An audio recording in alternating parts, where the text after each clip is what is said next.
And we are coming to you live from the most powerful city in the world, and South Carolina. But welcome to the Saturday Night Wrestlemaniacs. Broadcast live here through StreamYard on Facebook and live on YouTube. It's me, it's the big guy KG. We have the People's Choice Don Rodriguez. My partner from last week who took me on a trip down memory lane and got me set, the Nubian Sumo James. What's happening, peoples? And I am finally off of Facebook suspension. So if you are watching this on Facebook, it feels so good to be back. I mean, how'd you get suspended from Facebook? Somebody had a raccoon in their home, and I said something about exterminating the raccoon, and it got me suspended because I said I would pew pew the raccoon. So I got suspended for 3 days for saying that I would take out the raccoon, which is being a former exterminator. I know you cannot. It's hard to catch a raccoon. I can catch a fox all day long, but it's hard to catch a raccoon. You have to pick it off. But I guess I used the wrong word and they consider animal cruelty. I don't know what you want to say, but I got suspended. You called a snowflake. This is a real raccoon, and this is the metaphor for something else, is it? Just to make sure. No, this is a real. I'm talking real raccoon. I'll just check because he was a big boy too. You are from DC, so you know. Hey, look here, Mo. Just because I've been wearing my 990s, my 992s, and my 993s longer than y'all been alive. On mothers, stamp that. On who? Look, he just. I'm sorry. Don's just mad because he just arose to the podcast. So. Yeah. A rove. He just arose to the podcast. Yeah, so he just a little mad. He just a little upset. You know. Oh my god! I was trying to find the go-go. Well, you weren't looking in the right place. You're right. It don't exist. When are we doing another go-go episode? That's what I want to know. When we discover whether or not it's a person, place, or thing. It's life. That's what it is. It's all three. That's the problem. That's the problem. That's why we just stick to the rivers and the lakes that we used to. Wrestling talk. How about that? Now, unfortunately, I leave James out of that. So, two of us will have some wrestling talk. But then again, if I recall correctly, two of y'all, or y'all two, or two of us, not including me, had a lot to say last week about some things they wanted to do with steel chairs and tables, if you will. Yeah, there was some discussion about having a little I make no apologies for what I said. Yeah, we talked about you. And yeah, I know. But see, hold on. You always talk about what you did to James. Right. But you never talk about what you did to me. It doesn't matter. Everybody knows. Maybe for about a week straight. I got rock bottom every morning for a week straight. It made you tough. I was already tough. No. Because you kept falling for it. Yeah, I did. It was kind of fun, though. But like I tell everybody, I think I'm the only man in history that can say he's stunned, rock bottom, and put his boss in the sharpshooter. Because I caught you with a stunner. I caught my old boss Jamie with a sharpshooter and a rock bottom in the snow. And it's on camera. Just be glad you weren't part of, the ladder chair wars and stuff like that in NBA. I don't know if you would have been ready for that. That would have been too much for you. Hey, I would have been down for that. Too much, just a little bit. We did get pretty hardcore back in those days. But I forgive you guys because at the end of the day, like the Radio 1 song, we are one. We come together like this and we hold each other up. And then while we're holding each other up, push KG out the way, grab James, lift him up over the top of my head like this, boom, for the second time, slam him because he old now, so there's not too much resistance. Back then, he can move a little bit more, and he was trying to prevent it, but now he old. He just once you get him halfway up, he just gonna go with the flow. He gonna give up the ghost and just take the bump. Give up the ghost. Okay. All right, player. All right. Mm-hmm. I'll let you have it. Oh, I'm taking it. Yeah, as you should.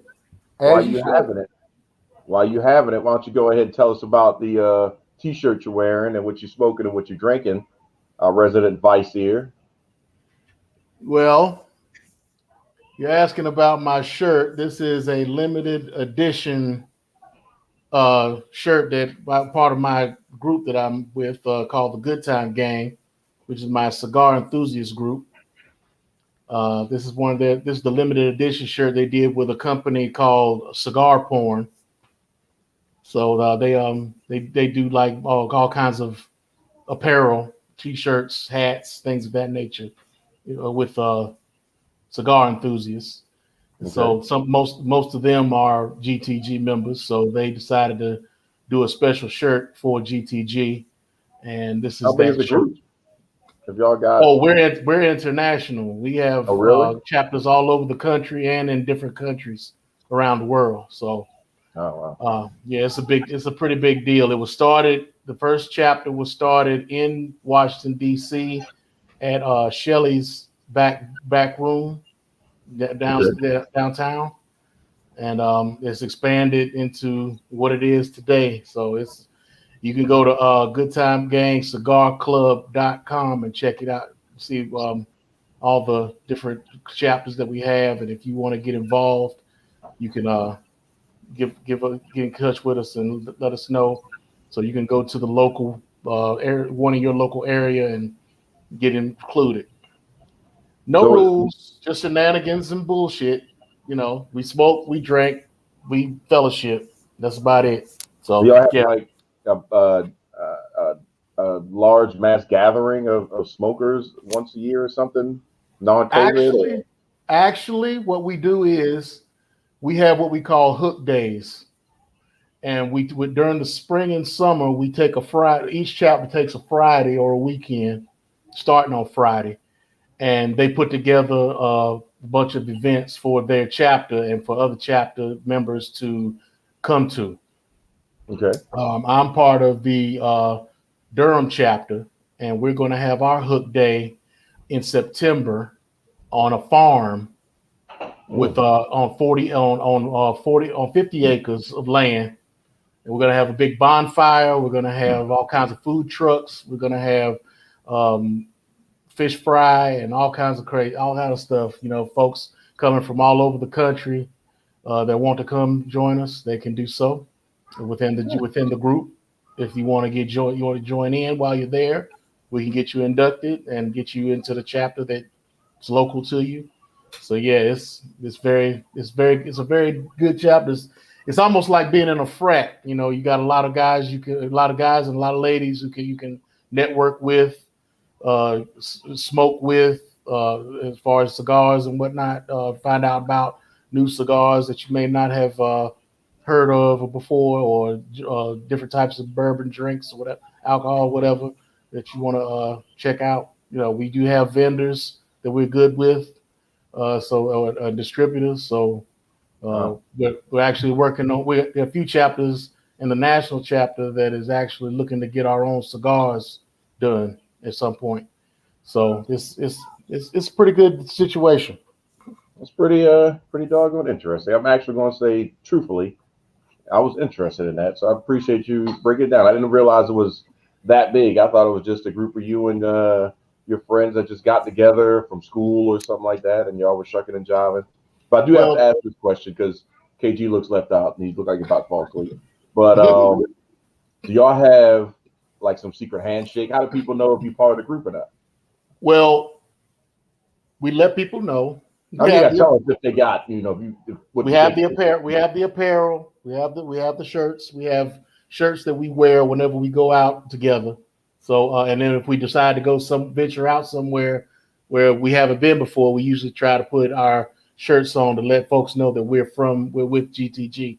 So, yeah, we have a following. People know about us, and people try to get together with us, and eventually they join in at some point. But we have folks who affiliate themselves with us on a regular basis.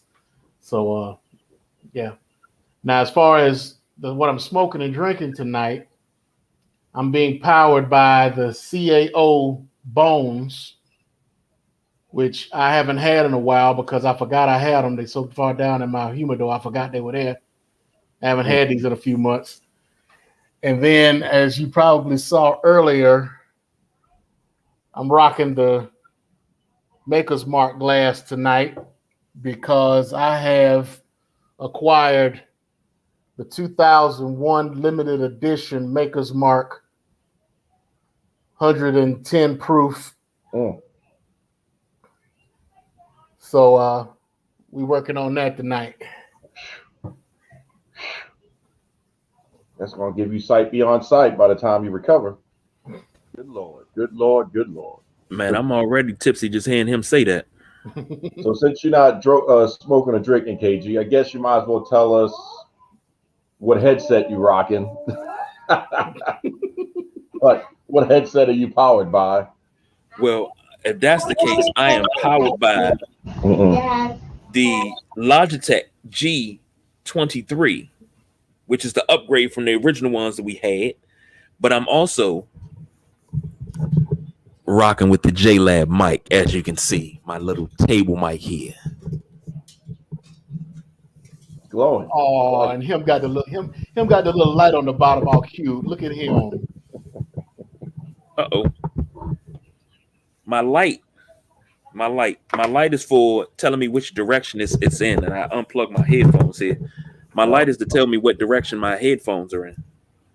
I mean, what direction the mic is facing. Because by it being a table mic, if I switch it and I could put it in the middle of the table, we could sit around the table and have an interview and it picks up everything. But because it's just me, it's that good old blue color. So just on this side of the table. All right, well. But I like to do my Ray Lewis impressions in it. So you stabbing people? Yeah, that's what I was about to say. You used to stab. You stabbing people? No. See, I go straight Ray Lewis, and I say, when God's for you, who else could be against you? See, it's the whole, I do my Baptist preaching thing. Yeah, don't worry about it. It's one of them things you got to be there for. Yeah, we really need to not be there for that. Yeah. But speaking of being there, I guess that's a good kind of pseudo segue.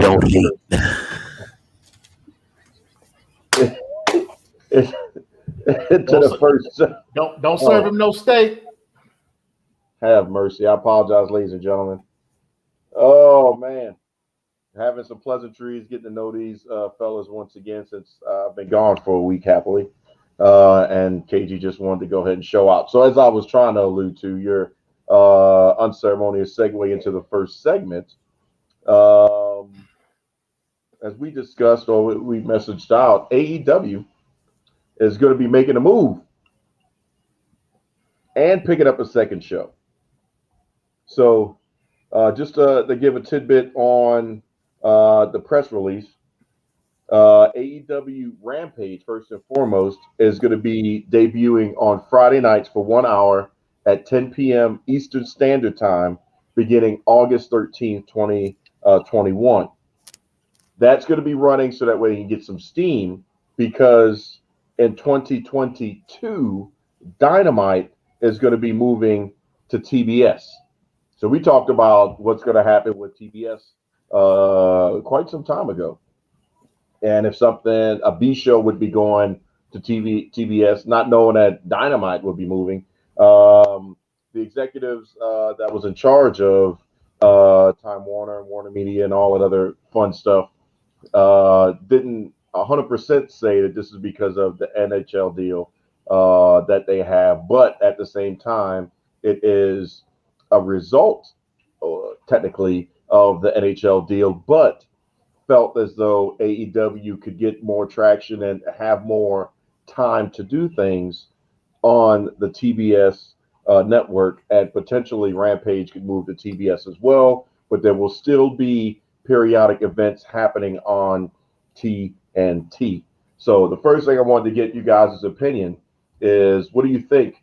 Because we talked about the second show and the potential for it. So the question is, first and foremost, what do you think about both announcements? I mean, them moving to a whole new network. Well, being that we've already, like you said, we've already talked about this.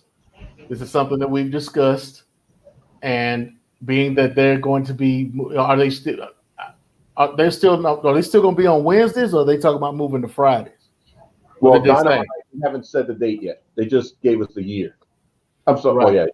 So if I had to imagine being a betting man, they're going to pull that rabbit out the hat and say Monday. Well, being that Rampage is probably going to move with them and make that a 3-hour show, I would say Monday too. So yeah, I would think that too. And what's one thing TBS has been famously known for all the way back in the day in WCW days, as well as technically still now, is the overrun.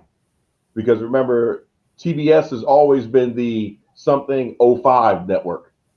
So the 5 minutes is built in pretty much into their DNA for TBS. So where WWE is going to be locked in to maybe once in a while get away with an overrun before they have whatever's coming, if it's not going to be Ms. and Mrs. On USA, they're going to get beat out in time, which was one of the first things that Eric Bischoff made sure he was able to do, because he had unlimited reign on what he could do on the networks. So to be able to go longer or start earlier was the first attack that Vince couldn't handle, since they were taped back then. So now they've got to figure out how to be able to combat, if it goes to Monday, Dynamite going to 3 hours, showing on Monday. And we'll probably touch on a little bit later on, dealing with the fact that, Raw is kind of not the best storyline brand right now. So they've got Raw is hard to watch right now. Raw, they've got 2022. The last 2 weeks of Raw have been abysmal. So KG, I have not been able to do it. If you had to pick a time, KG, for them to pull the trigger and go live, let's just say it's locked in for Monday. We'll go ahead and call a spade.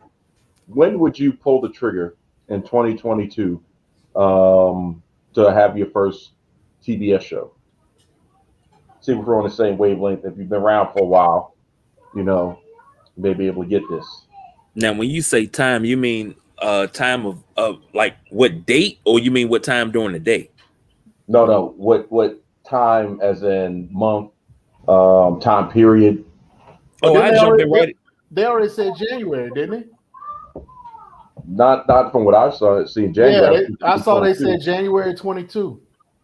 Let me double check that. Now, unless that was in a subsequent press release.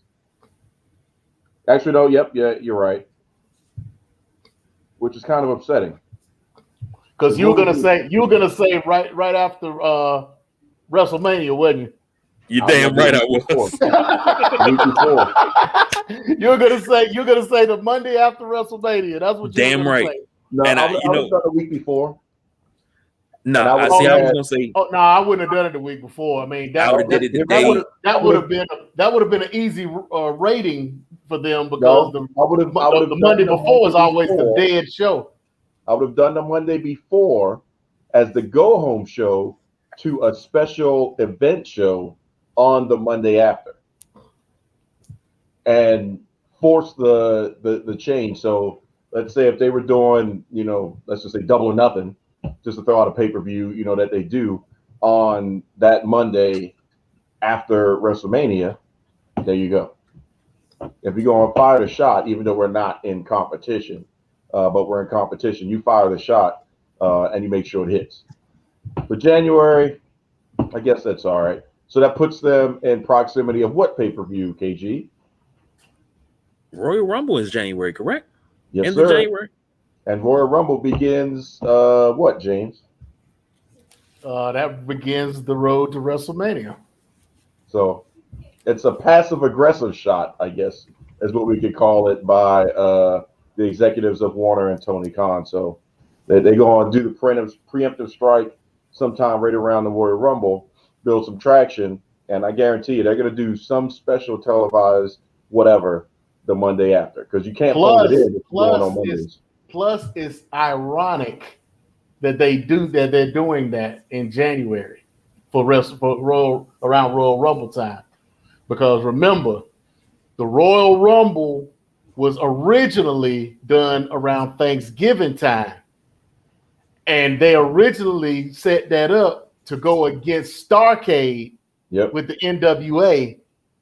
So it's ironic that they would do something like that. It's almost like Cody did this on purpose. Yeah. he like, well, if we're gonna start, let's start against the Royal Rumble.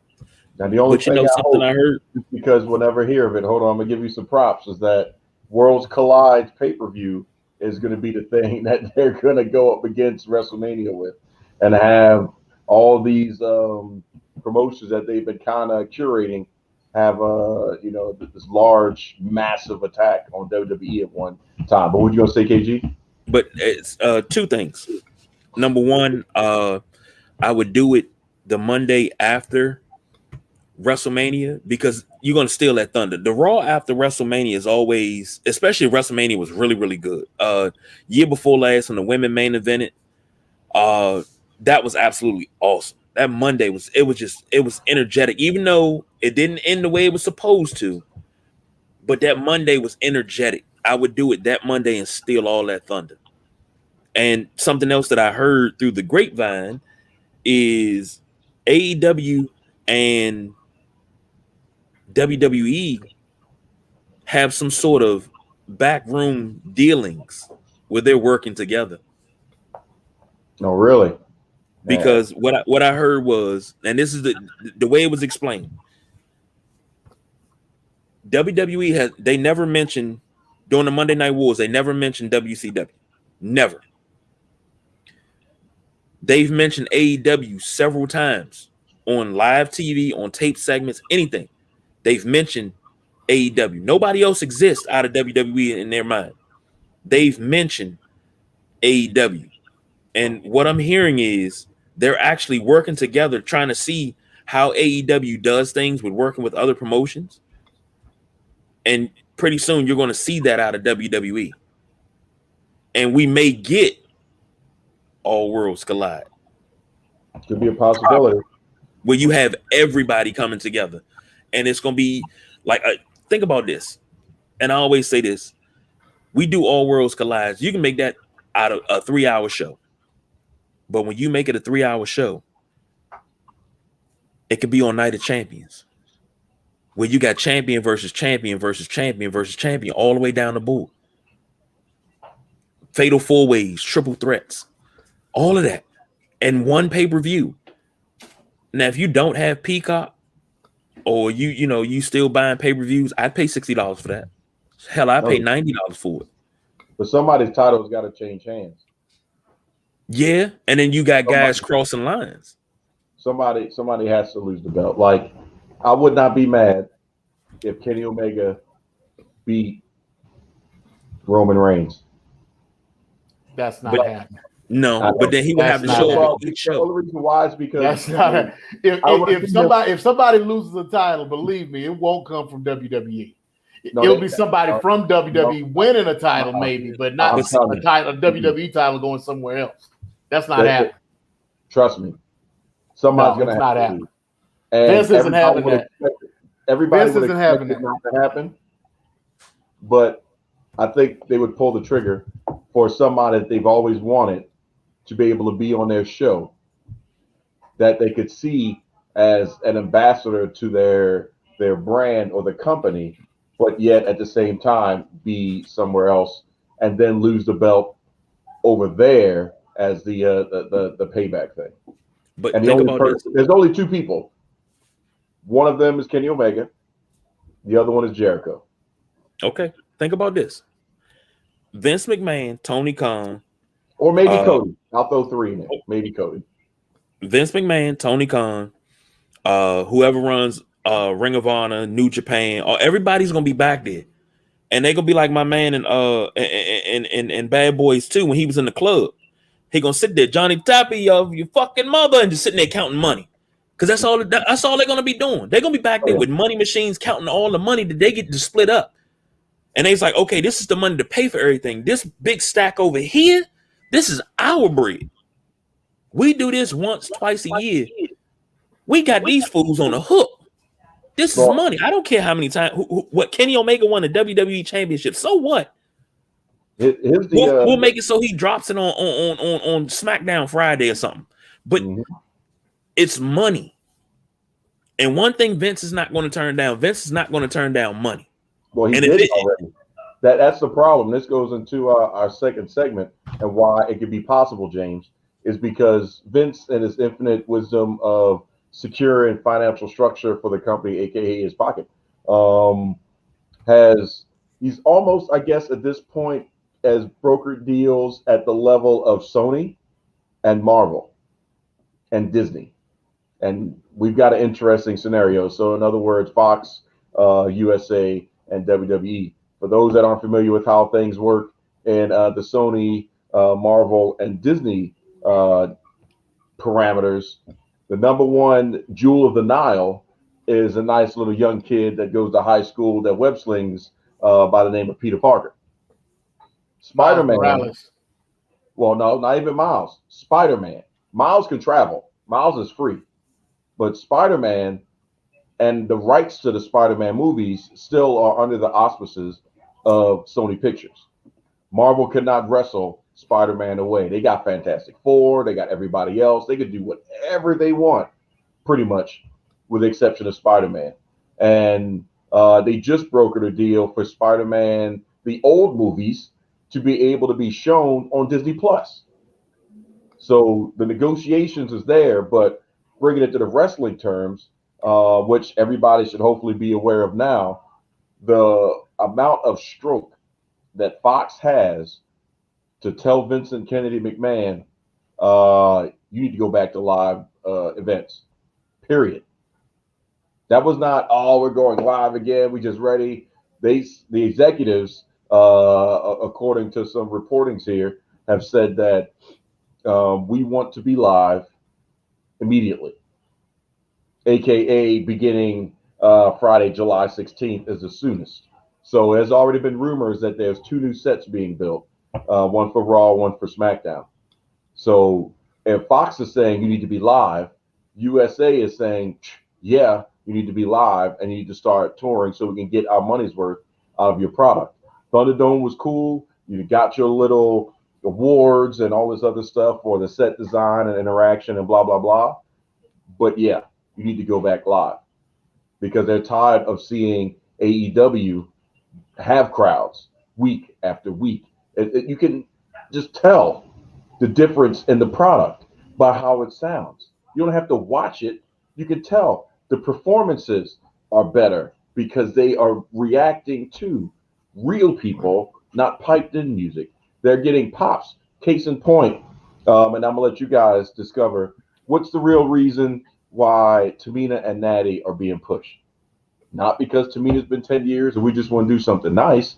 It's because at WrestleMania, they could not deny the sound of the fans cheering for Tamina specifically, as well as Natalya. You could not deny that.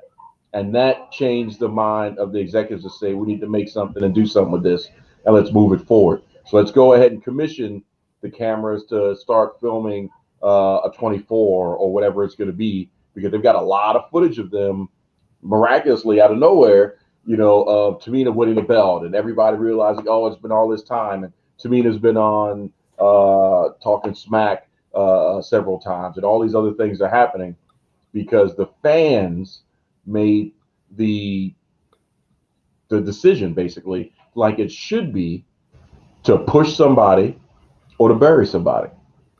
And that's what we have happening. And Fox says, we want to have the fans back because we're tired of losing to Dynamite. And this is SmackDown, so they're not even in direct, quote-unquote, competition. but they see the writing on the wall that now that this, and they knew about TBS, I can guarantee you, because big money talks. So there's a question that was, hey man, just let y'all know we're gonna have an hour show at 10 p.m. What time your show go off? Oh, 10 p.m. Well, yeah, I was just starting right after yours. So they're gonna change your channel. So we won't interrupt you, but we're gonna put a power hour together, and there you go. So that's pretty much what's happening right now. So I'll let you guys go ahead and chime in on your thoughts on live crowds, and we don't know what capacity is going to be. That'll still be, I guess, governed by COVID. But Texas is going to be the first hotspot. I think they are wide open, right, KG, for sports in Texas, if they choose to be, or are they at a percentage? No, Texas is wide open. As far as I've heard, because I think COVID called and was like, yeah, I'm done with Texas. Y'all can have Texas back. But I don't remember COVID making that phone call. But I'm going to go ahead and lean back on that, because what I believe is what I believe. You're allowed to believe what you believe. So, but neighboring states, I know Maryland is starting to lift their bans. Virginia is lifting theirs. So is DC. So you got the DMV doing the damn thing and lifting their bans. So that's a good thing for them. Me, I'm personally, I'm like, yeah, they lifting the bans, but still stay 6 feet away from me indefinitely. Right. But around the country, it's going to be able to you're going to be able to have these live shows, which is okay for them. I mean, if that's your thing, that's your thing. But I think it's gonna wind up being something where you have to show a vaccination card to go. It's gonna wind up being like that for these live shows, for concerts and everything. You're gonna have to show a vaccination card, especially if you're gonna be within the first 5 rows. You got to, because people coming in there unvaccinated and you don't know you have COVID. You're asymptomatic, and then next thing you know, the performance got it, and then it spreads through the whole roster like wildfire. Then we're in trouble. So you mean it's going to be a hockey rink, basically? It should be. Yep. It should be. All the way around at the floor seats. Yep. Mm-hmm. It should be. I was reading one article. I was reading somewhere that there was one stadium, and I can't think if I want to say it was either Texas, somewhere in Texas, or Jacksonville. I want to say, but there was one stadium that's saying that they're going to segregate anybody that can't prove that they've had their COVID shots to one side of the stadium, and everybody else will be wherever. So they're gonna have that. So I don't know how that's gonna work. That's on some.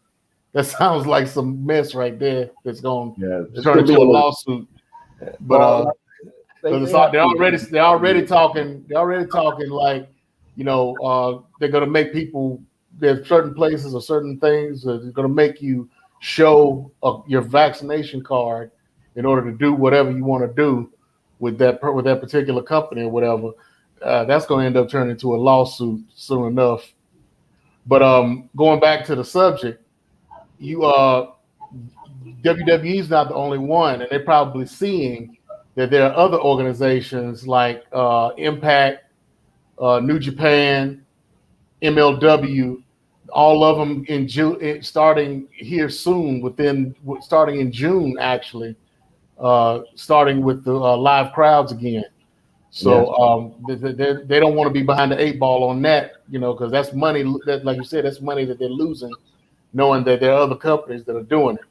So yeah, it's they're not going to fall behind on that. They're going to say, well, if we're able and we have we're able to, we're going to go ahead and do that, get that done. Yeah, I mean, and Tony Khan has been the blueprint. So shout outs to him for having the live crowds and taking the precautions and being able to manage Daly's place and everything to the point to where that sound, even if it's, maybe 100 to 200 people, is invaluable because it's raw and it's organic. And you see it every single time, every single show on Dark and everything else. And Rampage, of course, show's going to be the same way. But let's say first week of August, there's a live show in your town. Are you guys buying tickets? Probably not. Why not? I'm not trying to get around too many people, especially ones I don't know. And then, you know, I'm still cautious. I mean, I got both of my shots in, but that don't mean nothing. There's still people who are catching COVID with the vaccine. So I mean, no, I'm still being cautious. Yeah, I mean, you can still wear your mask. Yeah, I can still wear my mask, but everybody else ain't. What if they're doing? Just in going to my shot the other day for my second shot. I was on the train and there were plenty of people that weren't wearing masks. I was on the bus, and nobody and people they were saying it was an announcement every 5 minutes. Metro is mandating that you wear your mask over your face, over your nose and mouth, and you got people with masks dangling from their ear and whatnot, and they talking on the phone all loud. So I mean, you know, just because you doing what you're supposed to do, don't mean everybody else is.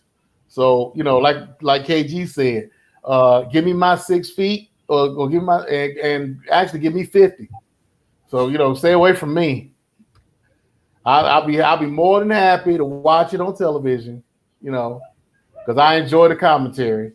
So I miss the commentary when I'm at a live show. So I'm good.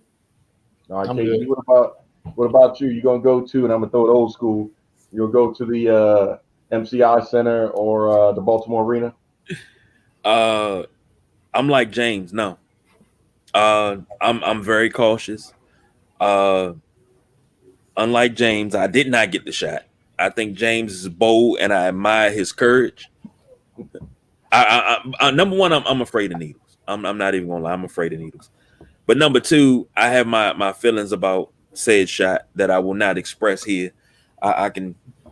We can talk about that, you know, offline and things like that. But no, even if I did have the shot, I still ain't going, because I don't trust people.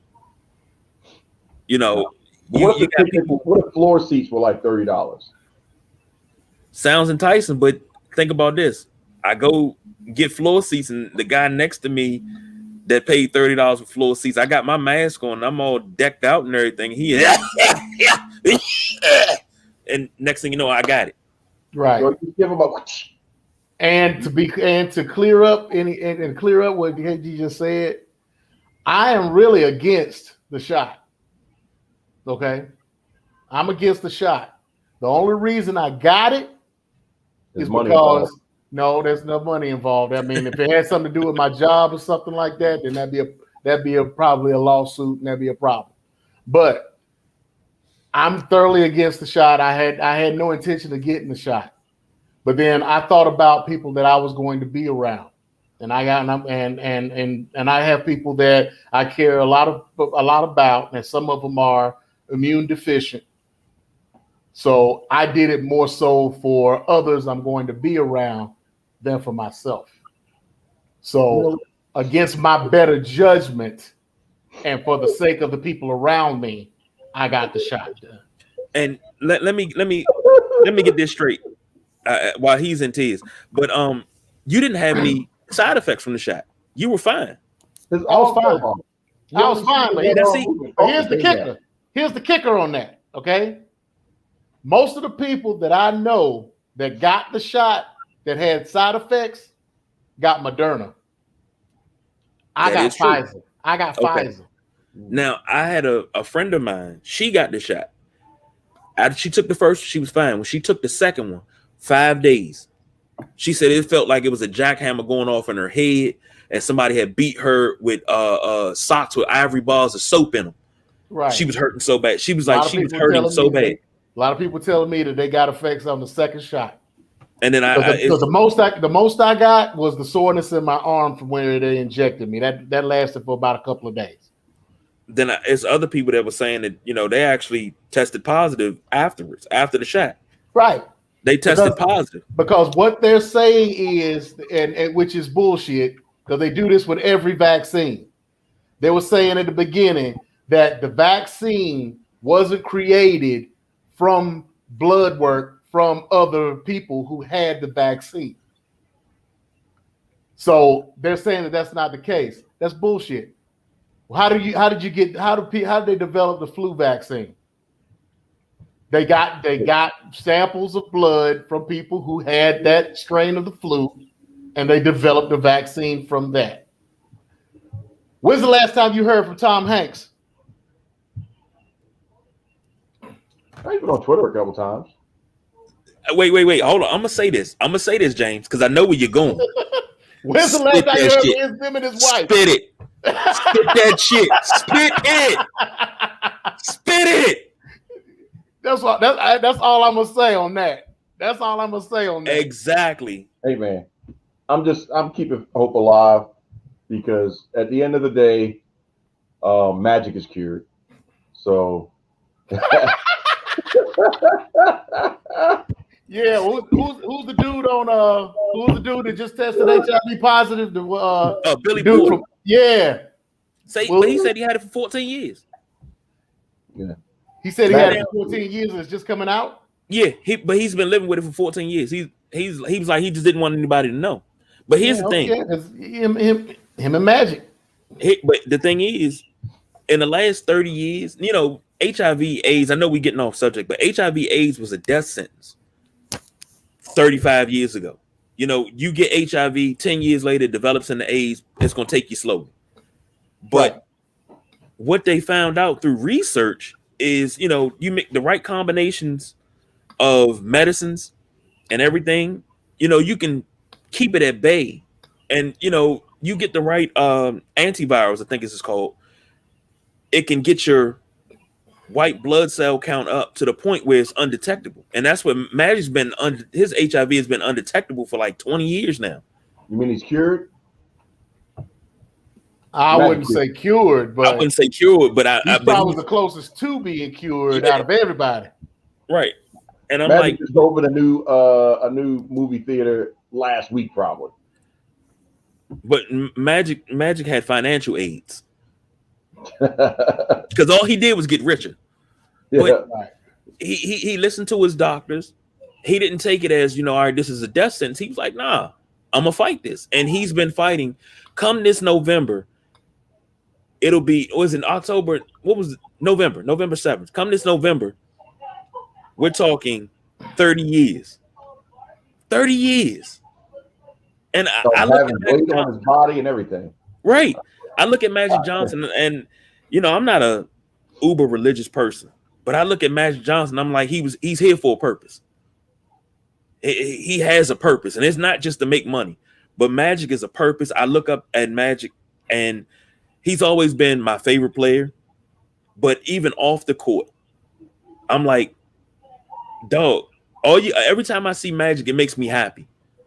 It makes me happy because it gives me hope. Always.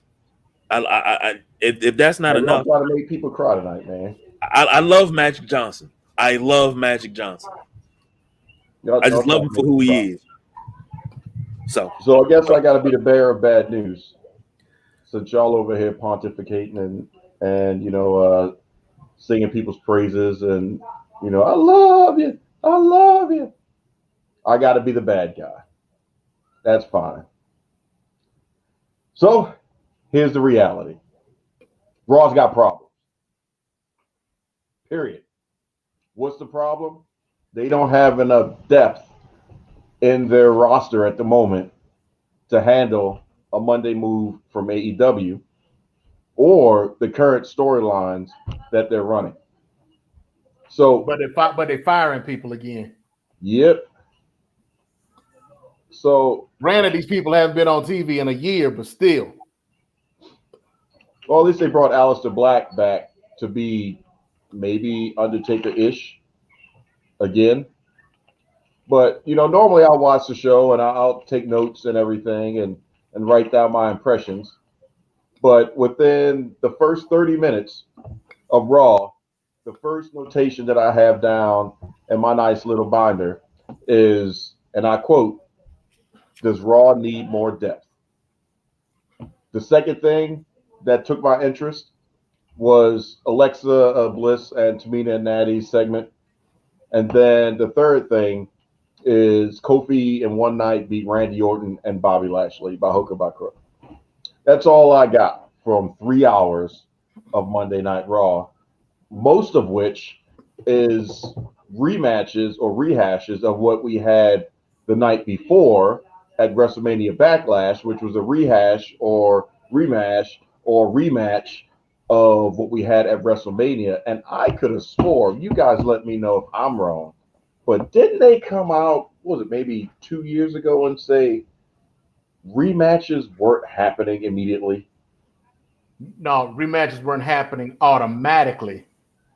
Well, same thing, because automatically we went from WrestleMania with Bobby Lashley and Drew McIntyre to Raw Bobby Lashley and Drew McIntyre to WrestleMania Backlash with Bobby Lashley and Drew McIntyre to the Monday after WrestleMania Backlash, which still has a storyline that features Bobby Lashley and Drew McIntyre.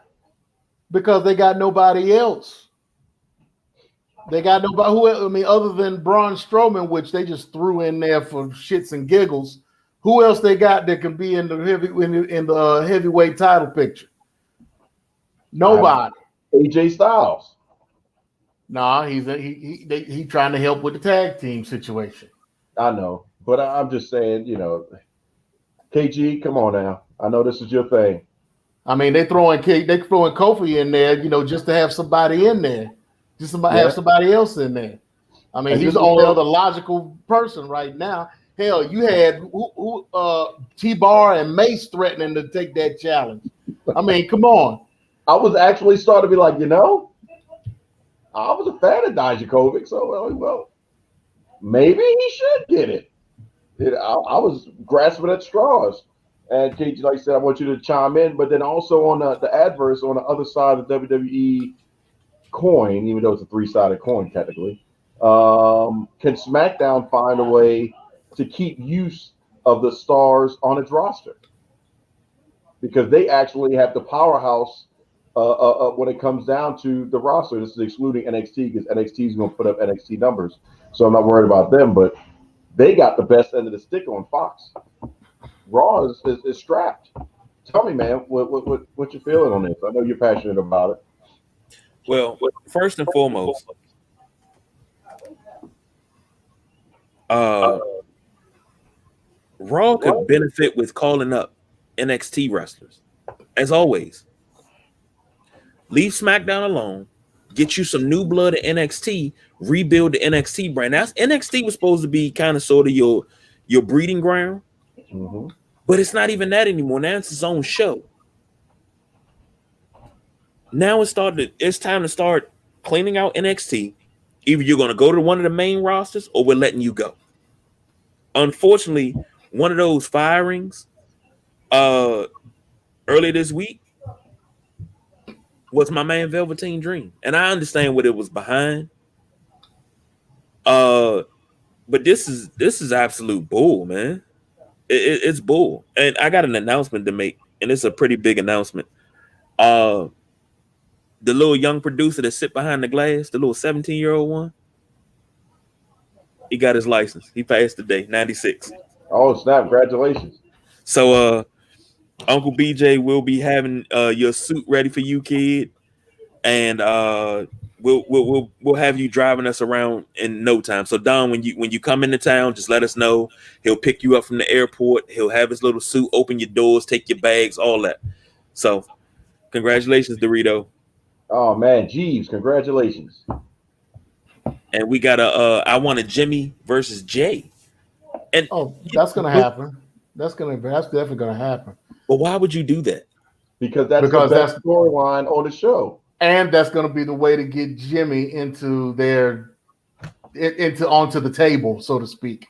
Yeah, they've laid the foundation down with next week with this tag match that may happen or may not happen. May or may not happen, right. The Street Profits don't even have to do anything because the match is going to end up being Jimmy versus Jay.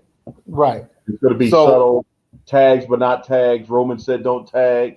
So you tag me in. What am I supposed to do? And hell, they may beat the Street Profits. I would have them beat the Street Profits, but then they take the L because, he's getting beat down by Roman because they won. It's going to be, like I said, that's the best storyline they've got on SmackDown. Period. Now I got a text from the Midnight Rider. He said they ruined NXT guys by changing the gimmick or not using them. Leave Ciampa and Adam Cole in NXT. They just ruined the big black dude from NXT, Keith Lee, which they did. Is it bad to say that? I mean, every time I hear it, I just got to say it out in public now. That's a porn name. Just what, Keith Lee? No, the Midnight Rider. Why is that a porn name? Midnight Rider is old school, man. That's Dusty Rhodes. That's more than Dusty Rhodes, actually. I mean, he's the one that made it. That was the most seen as the Midnight Rider. But yeah, the Midnight Rider goes back to territory days. That still sounds like a porn name to me. I'm sorry. Now with that text being read and that being said, going back to what you were saying, KG, who would you bring up from NXT? Damn. Because I mean, I can't think of anybody right now that could be helpful to Raw or SmackDown in NXT. I could tell you to Raw, I would send Walter. No, part of Walter's contract is that he stays in Germany. You just asked a question. I'm just saying. I know that, but I'm just saying. I'm just letting you know that wouldn't happen because he would have been in Raw. He would have been in Raw. He would have been in Raw. I know. When he first signed it. James, I'm just saying. He could just be. That could be where he would show up now. If he comes back over, that's where he would show up. Open challenges by Bobby Lashley. Next thing you know, the lights go out, and then you hear the music, and boom, there's Imperium with Walter. That would be a cool moment to have those two juggernauts going against each other. Oh, no doubt. Walter versus anybody on the Raw or SmackDown roster. Yeah, but I'm just answering your question. So for Raw, Walter would be my number first of all, I didn't ask you. I asked KG, but anyway, go ahead.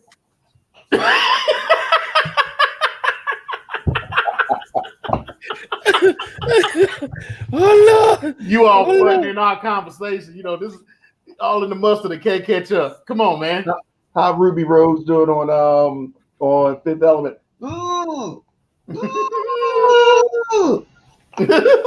And he got the paper bead. I'm sorry. I guess he was thinking about the killer bees when he made that, huh? Probably so. Oh no! It's Jumping Jim Brazil. Oh snap! Sorry. Man. But really, it's nobody in NXT that you can't bring. I agree with the people's choice. It's nobody you can bring up right now. Then we look at it and we go over and over. We go, what about Ciampa? Muscle Ciampa? But see, I agree with the Midnight Rider. But who are you going to You got to keep them there. No, but you got to keep them in NXT. I would send Ciampa to SmackDown because he can go with anybody. His character, the bravado of the character would just fit perfectly with everybody. Hell, Ciampa versus Kevin Owens would be a great match, no matter wherever KO is. Who else down there on NXT? Johnny Gargano should have been up for a long time. He's a workhorse. Him versus AJ Styles. Yeah, I forgot about Gargano. A great match. These are just people that have just been there, and that's not excluding the biggest elephant of the room, Adam Cole, baby. But I agree with the Midnight Rider and keeping Ciampa and Cole in NXT. Just let them carry NXT for a little bit until you get. It's not NXT, like you said, is not meant for that. It is now. It is now because they have their own entity. Yeah, I mean, they're giving them their own belts. I mean, come on. But NXT is designed to be able to churn and release and send people up.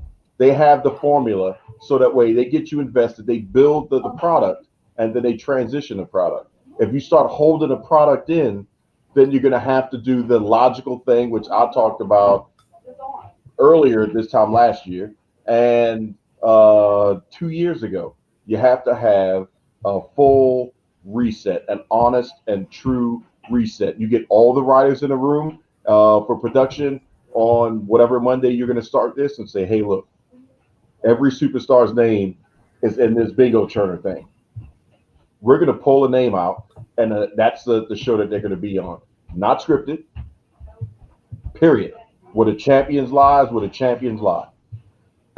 And then that's what it's going to be. A full, legitimate, randomized draft between all three brands. And that's how you produce the show. That is the AEW killer. Because where people could end up, AEW doesn't have the direction yet to be able to thoroughly handle what could come out of a fully legitimized, randomized, lethal lottery draft. They can't, because they can't plan for it. I mean, anybody gets anybody, could be anywhere. And then also with that, Nick's 205 Live is unnecessary. But here's the problem with that. And this is a legit problem. You don't have a writing staff that's creative enough to do that. It don't even matter. The storylines, if you got the people out, they're just gonna open up for you. But see, that's the problem. They're not creative enough nowadays. It is when you give it in the right format. WWE fans have been deprived so much of the voice. All they got is their photos. But I mean, look at the Thunderdome faces and stuff. People getting up and going to grab something to drink, and it's not as majestic as it used to be to feel a part of the show at that level. The Thunderdome rule is if you get up, you lose your spot. That was in the rules, but yeah, it didn't happen. I watched somebody get up several times. But here's my problem. I don't know who's in creative. I don't know who's head of writing anymore. But when you had Paul Heyman, and he's good. He's pretty damn amazing. He's wrote some great storylines. But when you had Paul Heyman, you had Vince Russo. Well, not all at the same time. Early WWE or late WWF Vince Russo. You got to footwear, when he had a buffer, Vince Russo. But now you can have all these guys, but if nobody's churning out the storylines, you got somebody like Keith Lee. Let's just use Keith Lee. You have somebody like Keith Lee.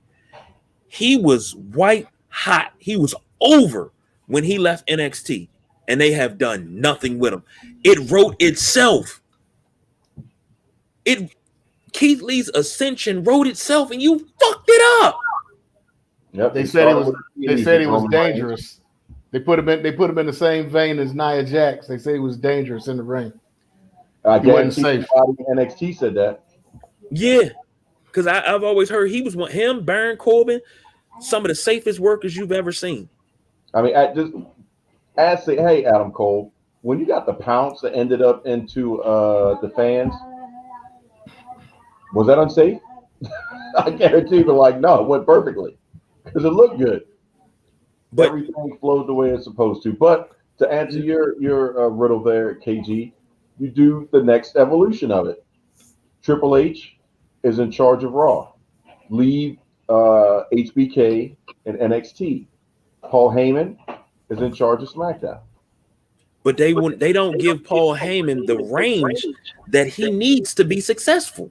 Paul Heyman has proven his worth on talking smack at a level that he's making superstars without making superstars. And then you know what they do? They snatch back, like when he had Raw, SmackDown. Bischoff had Raw. He had SmackDown. Mm-hmm. Right. Well, SmackDown started moving up. But yeah. Yeah, and SmackDown started moving up. They fired Bischoff. Raw started moving down. Then they told Paul Heyman he would no longer be in charge of writing for Raw. Like, stop yo-yoing the good guys. Stop yo-yoing the Heymans.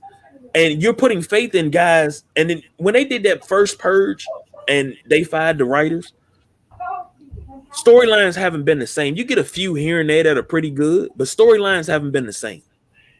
Because most of the storylines, if you watch wrestling enough, most of the storylines are repeats of the Attitude Era just toned down. They're watered down.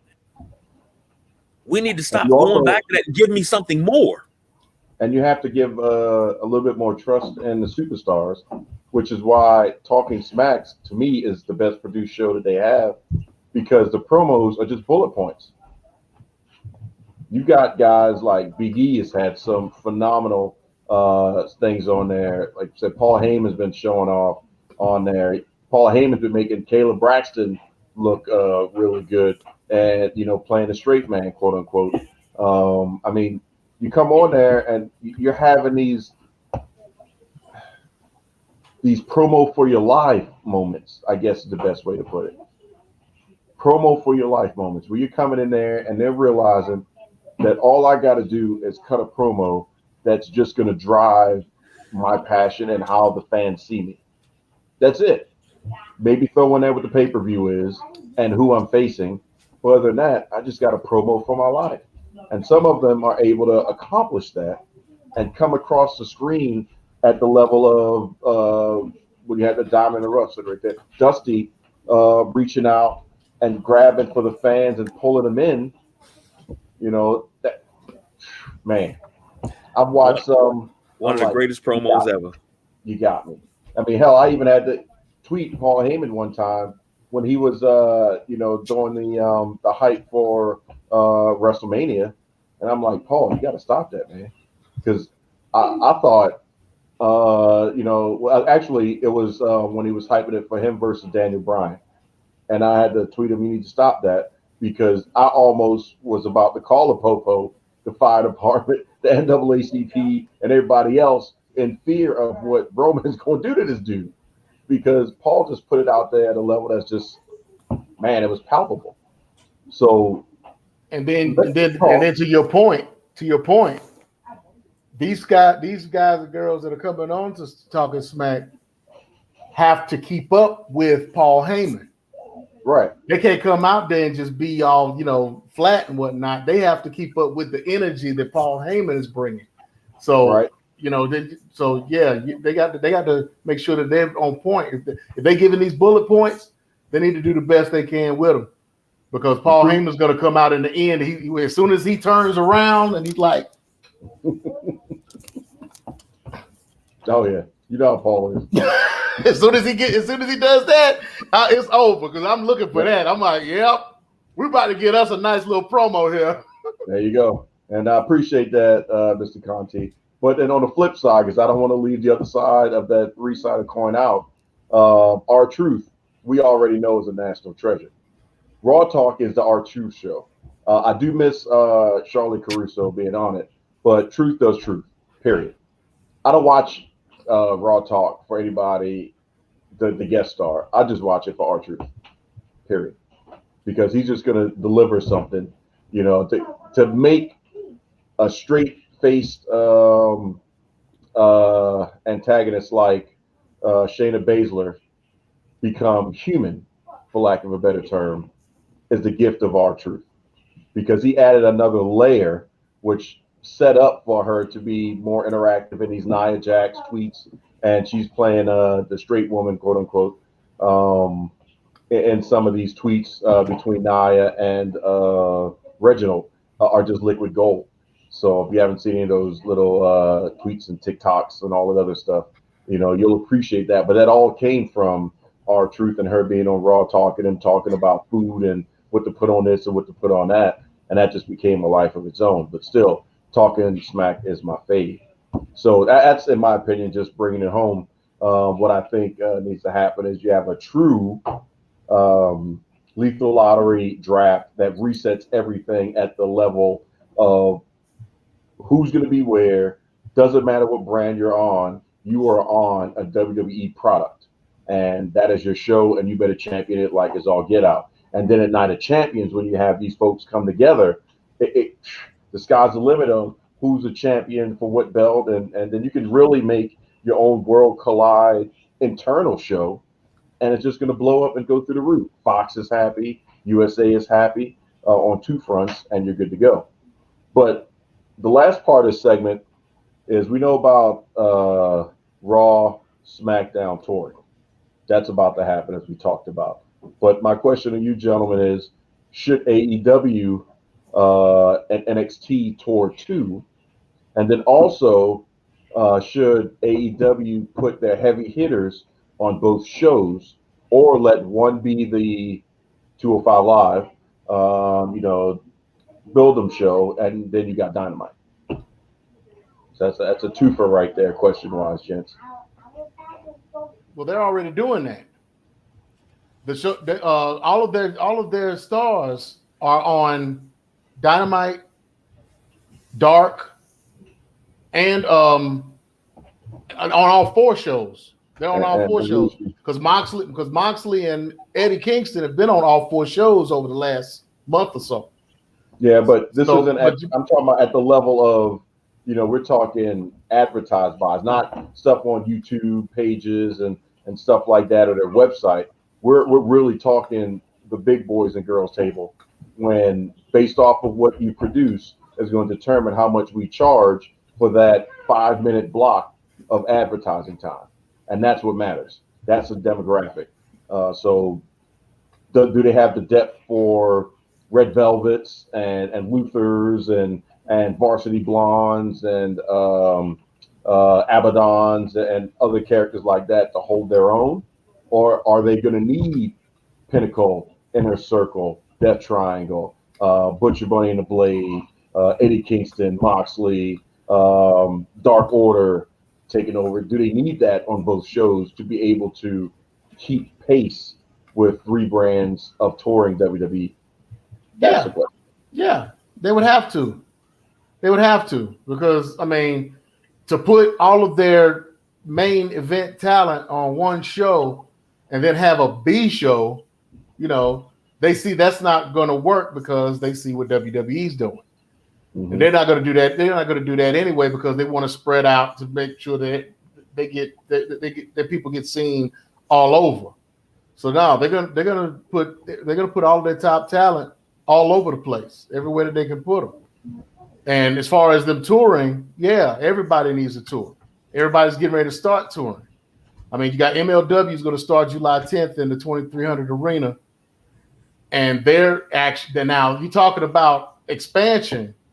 MLW is actually doing an expansion because they are actually they're having what they're calling their first annual open draft, where they're going after a whole anybody that from anywhere that is willing to be in the in MLW, and they've already signed. People WWE left or let go. No. The first person, anybody from any organization or any independent, they're looking at, because right now, you know who the first person they signed this week? Please say Faye Jackson.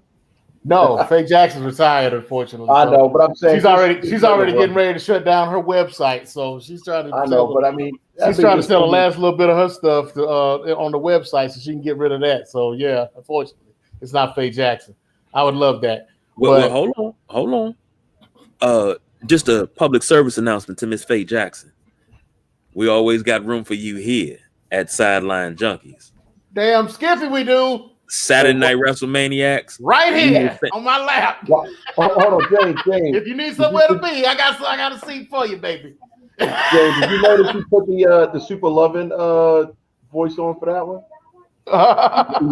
He had that Super Love voice. Go and do it again. Yeah. Do it again. He put on the McLovin voice on that one. Yeah, his wife got excited. She probably about to be pregnant right there. Before I was interrupted. There you go.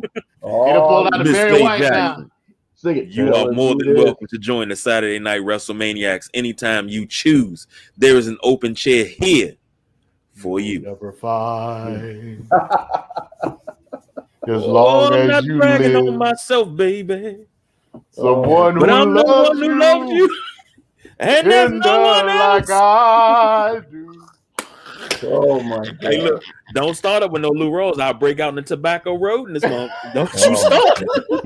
Oh my God. Don't you start. Please don't. Please don't.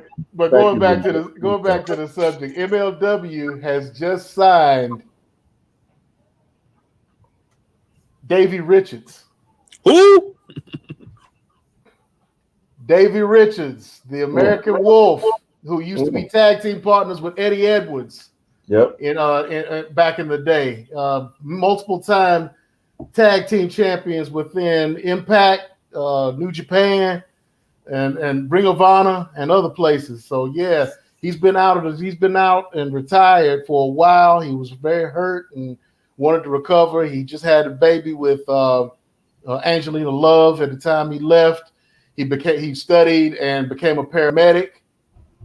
So, but he's been doing a lot of working out and everything and getting into ring shape. And he is now signed officially, like 3 months ago, actually. But they just made the announcement this week that he is going to be part of MLW, and he will be at their first live show in 2300 Arena on July 10th. Nice. So, and they're going to be announcing new people every week up until July 10th. So you got a lot. There's a few weeks, about a good 6-7 weeks. Is that 8 weeks? In order for them to get some more people in here, and they've already announced that there's some folks that have already re-signed with them, like the Von Erichs and a few others. So yeah, MLW is going to be real interesting to watch here soon. So you might want to check them out. What you got there, buddy? Just want to show you before I hit send that I'm dead serious. I'm going to put her on. Oh, okay. That's I was about to say that was from. I thought that was from her. Look, we already got one response back. Oh, let's see if we can swing for the fences and get another. Because if she says she want to be on next Saturday, I don't care what we got to talk about. We talking about whatever you want to talk about. Oh, we gonna have. You just have that voice. Show. You just have that voice on. Make sure you all believe salt water and all that stuff. Wait till ladies and gentlemen, boys and girls, children of all ages, the lovely, the talented Faye Jackson. See, I'm already prepared. She says she's got 2 sets of ring gear still available for sale. So, how much money y'all got? Let's go halfsies. Which half you gonna take, Jane? No comment. Because I was loading up. Now, you two pervs, the appropriate answer was for y'all to cut everything straight up the middle. Sure. Me too. Me too. Me too. Oh boy, you guys. All right, so our final segment was just to throw something out there for fun because I knew y'all would have a field day with everything else that we talked about on the show. And it kind of hit me. Well, actually, it really hit Cesaro several times, and I was like, well, I'm quite sure that's going to be the first Hell in a Cell match announced. So I want to know, in your opinion, Seth Rollins versus Cesaro in Hell in a Cell, might as well call a spade, could that be the second best Hell in a Cell match of all time? I don't know about that. Why not? I don't know about second best. I mean, this will be Cesaro's first Hell in a Cell. 2 consummate workers. How many Hell in a Cells has Seth had? 1, 2? 2, I think 2. And an elimination chamber. Yeah. Cesaro's been in an elimination chamber. So won't they do a Punjabi prison? Oh God. Hell, do it 3 levels of hell. Well, do triple tower of doom or something. Now that's something I ain't seen in a while. And you won't. And you probably won't see it ever. Pinnacle versus what the hell are they called? Inner Circle. They would probably do it. I don't see why not. They just did the Steve Austin beer truck thing, so why not? But isn't that trademark? Isn't that a wait, hold on. That's not that started in NWA. What was that? Starcade? Yeah. What? That they did the triple cage? Yeah, because you had the regular cage, then you had to climb up, then you had the second cage, and you had the third cage at the top. Right. Mm-hmm. That was Starcade, and then the 4 rings that were all connected, and you had 4 matches going on in the 4 rings. That was Bash at the Beach, right? What is that? Where that started? I don't remember. I don't remember 4 matches. So what you mean 3 cages? I mean 3 rings. Was it 3 rings or 4 rings? I don't remember anything past 2 myself. I don't remember 4. They did 3 rings. I think that was a Bastard of Beach. I have to double check that, but I kind of getting reminiscing about some sand there and some beach atmosphere, but 3 rings. They did it at War Games for NXT a couple years ago. It was Super Bowl Sunday War Games. Yeah. That because Velveteen Dream, a couple of other people, I can't remember everybody that was in it, but it was like one of the highest rated NXT pay-per-views. It was a takeover on Super Bowl Sunday, and it was high. It was really high rated. A mini show, yeah. But the War Games concept is a Dusty concept, and that started in NWA. Yeah, right. I just can't remember what pay-per-view. And MLW, once they stopped doing it, then MLW took it over. As it took over the War Games, but then they got a cease and desist order from WWE saying to stop doing it, and then that's when it picked up in NXT. So, okay, because now they call it the War. They still do it, but they call it the War Chamber now. Here's the problem that I got. You got all these great ideas, huh? They call it the Match Beyond, like the original tag name. Well, that's what AEW did. AEW is using the Match Beyond. But here's a question that I have, and I know we're jumping off subject, but when we're talking about Hell in a Cell, you have things that are locked on to certain organizations, like Bash at the Beach, Starrcade, War Games. That's the NWA thing. Just like WrestleMania, Royal Rumble, even Hell in a Cell is a WWF/WWE thing. But once you stop using these ideas and things, like you don't use them at all. You've gone 2, 3, 4, 5, 10 years without using them. Why are you mad if somebody else takes the reins up to satisfy the people? If it's copywritten and it's under that or patented or whatever, trademark, whatever the 3 it would fall under, if it's still under that, then legally they can't do it.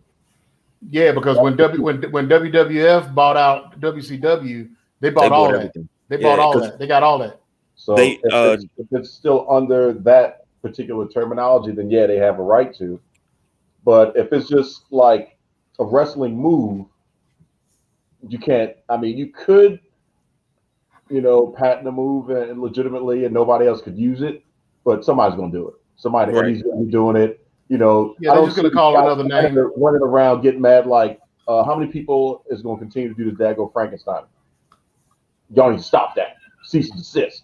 I'm the only one that can do that. People are just doing it. Right. The only thing was out of respect, you had it to where, okay, nobody's going to be pulling it off that often. Like, other people in AAA and stuff like that have done a 619, but on the States, that's Rey Mysterio. Everybody knows that's Rey Mysterio. So you're not going to see that often. I mean, during the heyday of The Rock, you're not seeing the Sambo suplex or the Uranagi is what they're calling it now, the buzzword. That was rock bottom. The DDT was a transitional move. So, they're not doing a DDT to pat on the back, bam, like Jake.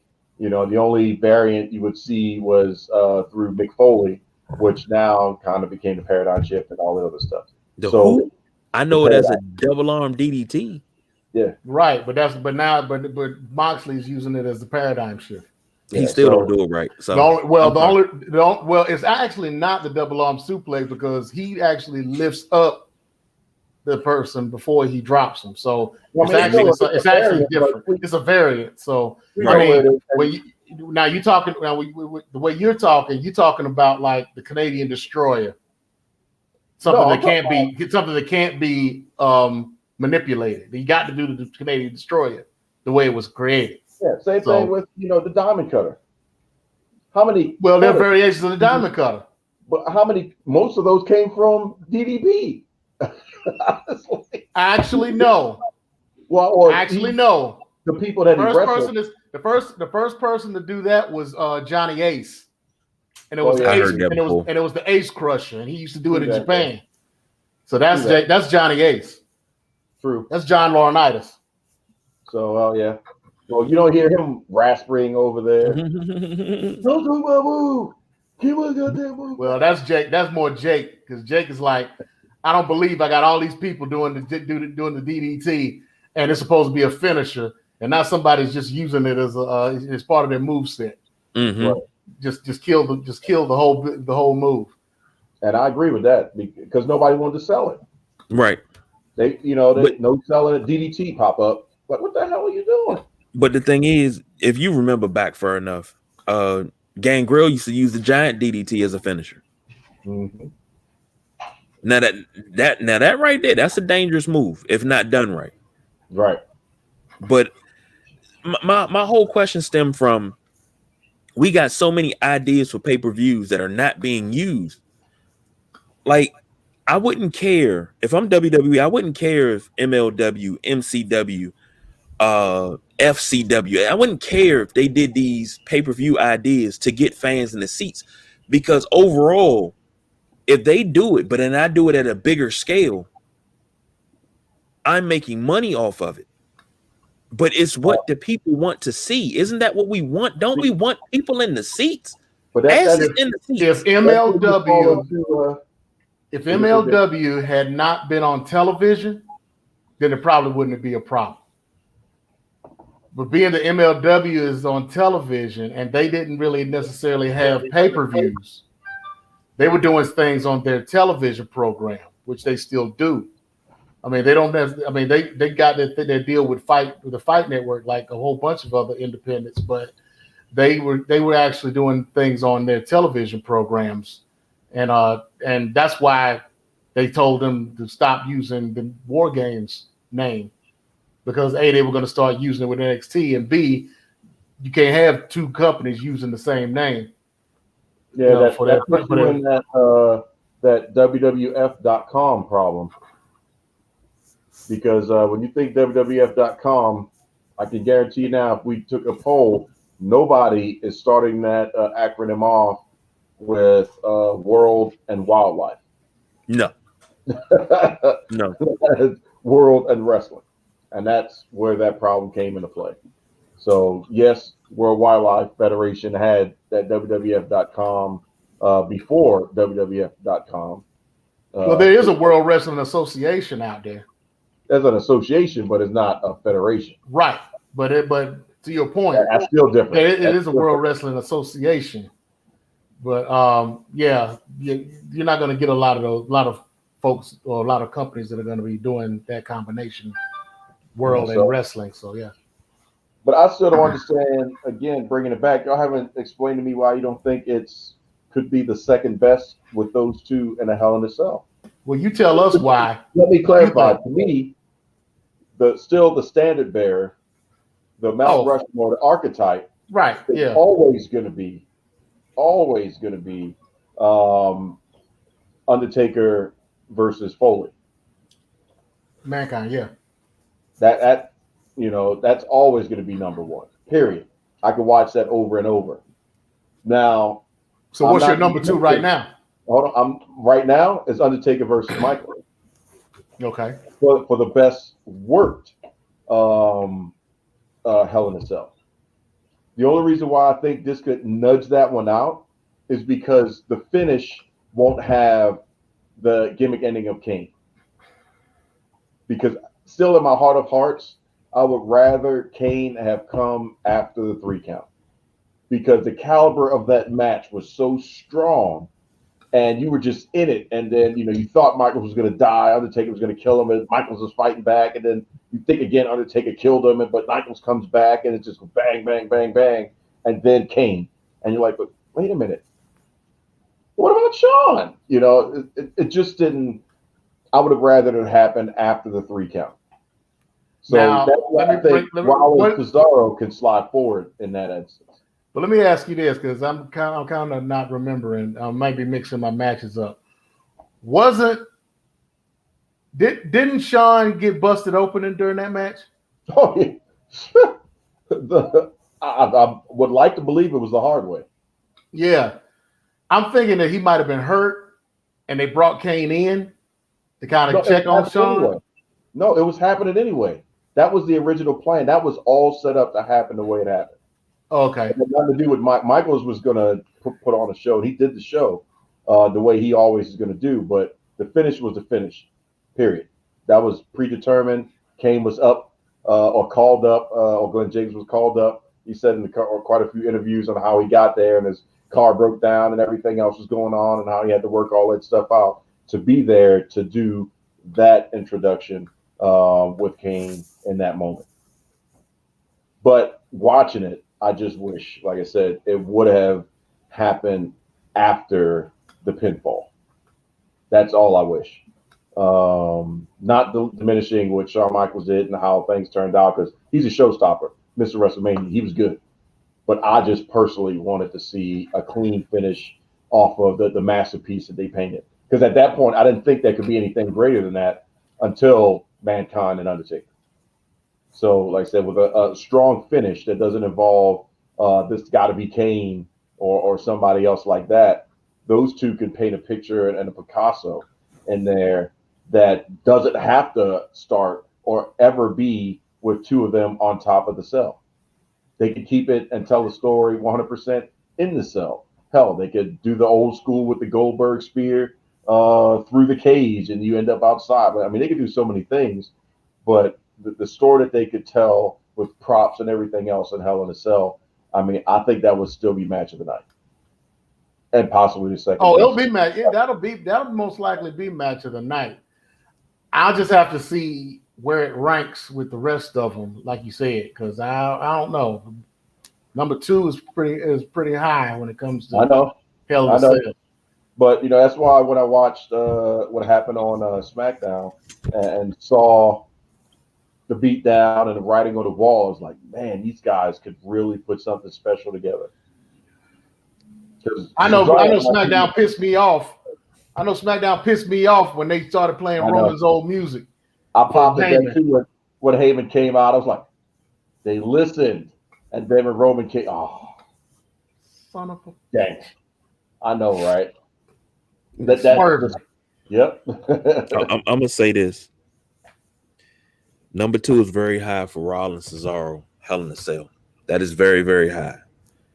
To be quite honest, I can't even think of a number 2.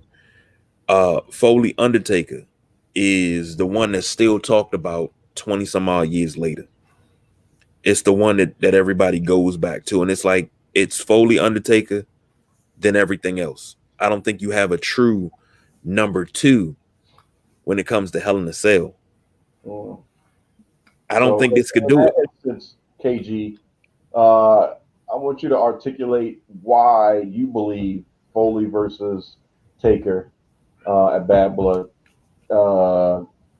can't be touched. Why? What made it for you the masterpiece and put it on the precipice of just greatness? Well, first and foremost, to see the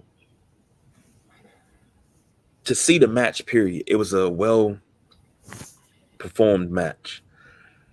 To know the backstory of it after all these years, to know that the Undertaker was wrestling with a broken foot, to know that when they went to the top of the cage, the top of the cell, that they weren't meant to be there. Zip ties. And they started popping immediately. Yeah, that wasn't gimmicked. Right. That wasn't gimmicked at all. So they pretty much ad-libbed that whole match. Right. And the thing is, to hear Mick Foley talk about it, and he said, he said the rest of the Undertaker, he said it was an honor because of who he was, just who he is. Now they were supposed to go to the top. Now, yeah, but they weren't supposed to start out like that. They were supposed to go to the top. The throw off was supposed to happen. But the throw off, Foley wanted to go up top. Right. Yeah, Foley wanted to go up top. Undertaker said that he didn't. He said he didn't want to do the throw off. He said that he was talked into doing the throw off, but that was actually planned. Then you go from that. Him going through the top of the cage. That was an accident. That was total accident. Mm-hmm. And then for the chair to come down, hit him in the face, knock his teeth out. Right. But then the throw off. But then when he went through the cage, the story that Mick Foley told, he said that the Undertaker said, "Check and see if he's dead." Right. But it was absolutely hilarious. But then Now, it is and now because I thought he killed him. But then when he threw him off the top of the cage, he went through the table. He got up off the stretcher and came back. But then on top of that, he said one of the best things that happened in that match. He said he don't remember much of it. He had to go back and look at it. This is Mick Foley. He said when the Undertaker grabbed him and he said, "Let's go home." And he was like, that was the greatest thing ever because the Undertaker said, "Let's wrap this thing up." We wrapped this thing up. And they took it home. It's just the what you saw and then what you hear happen behind the scenes. To hear it play out like that, there's no way in 4, 5, 6, 10 hells anything can touch something like that. That right there was a generational moment. Mm-hmm. That is a moment that one day soon, the Library of Congress is going to put that on a reel and have it preserved for what it means, not just to wrestling, but what it means to pop culture, what it means to the world, because everybody knows that. I agree with that. I agree. And then you also have to couple that with the fact that it was 100% pure, raw, visceral emotion. The best commentary I've ever heard from Jim Ross happened at night because it was raw, it was visceral, and by God, I thought he killed him too. The only time you thought, by God, he broke him in half was actually pliable. Like, because other times, like, man, you just over-exaggerate. You ain't break him in half. You can't do that. No, I think he may have broke that man in half when he threw him off the cage. You know, not rest his soul, but bless his soul for Terry Funk losing his shoe and showing his holy sock and getting that choke slam from the Undertaker. I mean, you know, Foley is God happened that day in reference to that chant, to be able to just get up, just done. I mean, I don't even concussions. We can't even talk about protocols. It's just, I don't even think there was anything registering there, but what they talked about to do in that match. But wait, after he got up off that stretcher, didn't he do a special guest referee match later on that night with 2 broken ribs? Oh yeah, he came back and took the bumps to Stone Cold. And the stunner he took, if you watch that, which they don't show that often and talk about, he just collapsed. He just boom, just like that. That's how he took the stunner, because he was still out there and to still come back out that night. Right. He was already getting medical attention. They barely just stopped the bleeding for him to come back and do what he needed to do. And that wasn't even the main event. No. That was supposed to be a match. That pay-per-view was just that damn good. Vince broke kayfabe. Slaughter broke kayfabe. I mean, you know, everybody's out there just mind blown, trying to handle the situation and pray that is not 0 2.0, rest his soul. And then for everything to come out of that and to be epic, as much as Vince said to Mick afterwards when everything was said and done, don't you ever do that again. He knew that, just like WrestleMania 1, when he said, "Welcome to WrestleMania," that moment is synonymous in tone to pop culture as that. Nothing else, truthfully, in my opinion, in WWE will ever live up to "Welcome to WrestleMania" other than Foley and Hell in a Cell, because it was just that transcendent. You know, people are trying to do whatever they can do to match that in other promotions, and you will never do it. It just can't happen. It doesn't matter how many times Shane jumps off the cage, does a backflip, you know what I'm saying, presses his clothes while he's falling down and all that stuff. You can't recreate that, period. It's a done deal. The only time you come close is on a video game when you set up 2 tables and then put your friend on it and then jump off the cage. But that'd be the only other thing. So I just wanted to put that out there to see, because it just jumped out at me that, hey, that's going to be the Hell in a Cell match. It's probably going to be match of the night. But could it potentially live up to being number 2 of all time behind arguably one of the best cage matches to ever happen in sports entertainment. So you a bold man, dog. You a bold man.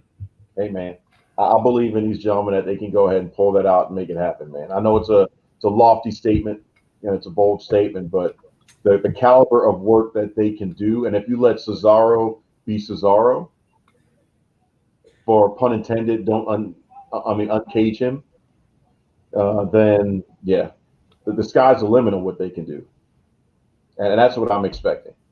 The sky's the limit. So, we'll see. Yeah, I mean, that's all we could do. I mean, we got time. We got about a couple weeks, but next week we gotta look at the elephant in the room that is growing and growing as this upcoming week is going to continue on, and that is Double or Nothing. So some big statements that could potentially be happening with the Stadium Stampede and other things, and tie that in with what just was announced with the 2 shows and the move to TBS and all that. So AEW has some momentum to erase the memory of an explosion that didn't happen and a crash pad that was too high up. So they can erase that with a great pay-per-view and great finishes and great spots and a full crowd and everything else. And the Friday show. Yeah, on the 28th. That's right. See how they fare against head-to-head against SmackDown. Yep, that'll be interesting. So hopefully SmackDown is ready.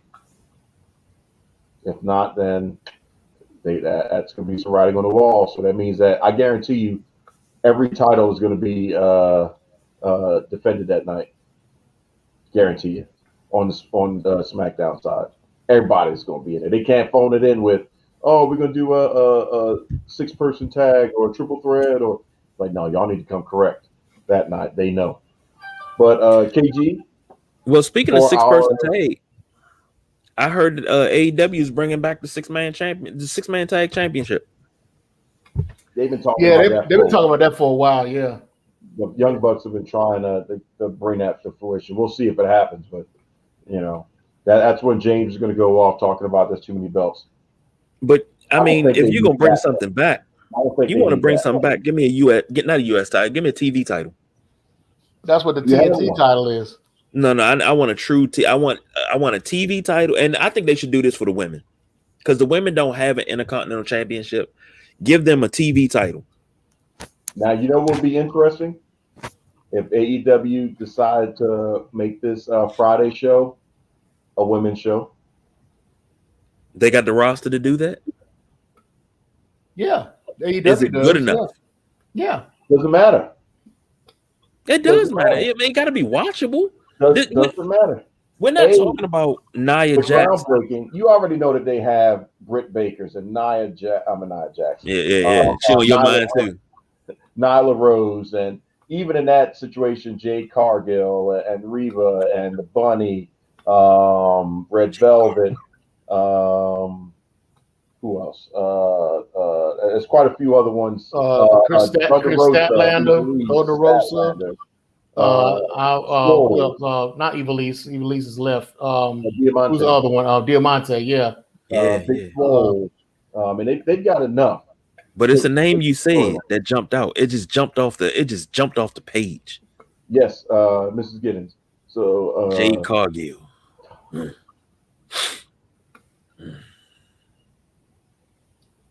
Yeah, well, yeah.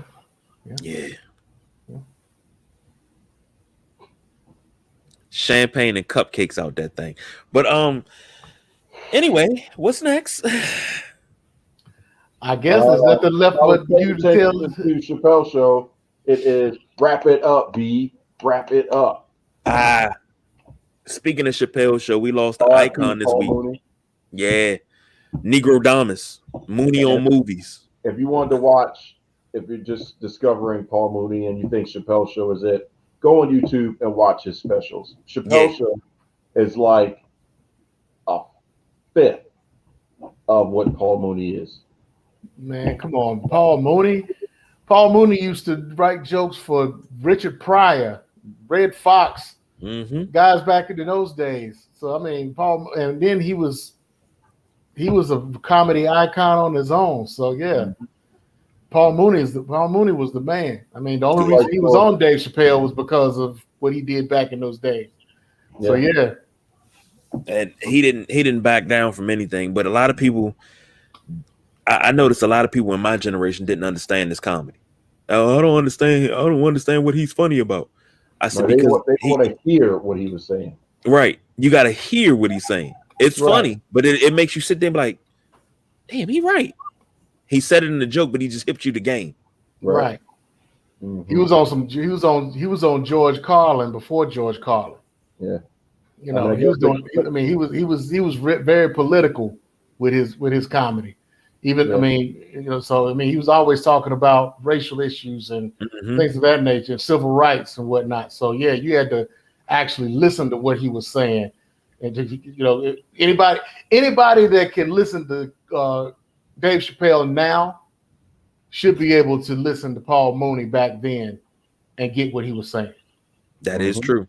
And one of my favorite things he did on Dave Chappelle, I think it was season 2. It was season 1 or season 2, and he did Mooney on Movies, and he said they did Gone with the Wind. He said Hattie McDaniel played Mammy. He said my favorite part of the movie was when she said, "Get off my porch, poor white trash." I stood up and I applauded, and then the seat behind him went up. I said, "Oh my God!" But it was funny. That whole segment was funny because he was talking about movies, and people were just laughing. They didn't understand it when he was saying, "What do you say?" Tom Cruise playing The Last Samurai. What's next? Tom Hanks as what do you say? Tom Hanks is The Last Mexican. Yeah. But it's true. How is Tom Cruise playing The Last Samurai? I never understood that, but I got the joke. But rest in peace to a comedy icon, just a icon, period. So, of course, we wrapping up here Saturday Night Wrestlemaniacs with the Nubian Sumo, the People's Choice Don Rodriguez, and of course, yours truly, the big guy KG. We're here on StreamYard, Facebook Live, in the 24/7 Sideline Junkies 24/7 group, Sideline Junkies podcast on Facebook. Sideline Junkies on YouTube. You can hear us on Anchor FM, Spotify, iTunes, podcasts, Verbal, Podtail, Owltail, all the tails that the People's Choice Don Rodriguez like to get. You name it, we on it. So all you got to do is Google us, and you can find us. And I meant what I said about Miss Faye Jackson. You are more than welcome to join the Saturday Night Wrestlemaniacs. You have an open chair, open invitation whenever you're free. We will work around your schedule just because it's an honor to have you here. Yes, ma'am. I'll wear the Creep Squad shirt every show. You come on here. So, with that being said, I guess that's all our time because I think I'm getting the wrap it up sign from my producer who has to hide behind things. But thank you very much. Enjoy your weekend. We will be back tomorrow with the Sunday Rise. But until then, can't say we don't do no overtime, but we are out of here. Konnichiwa, bitches. Diversify your bonds, chickens.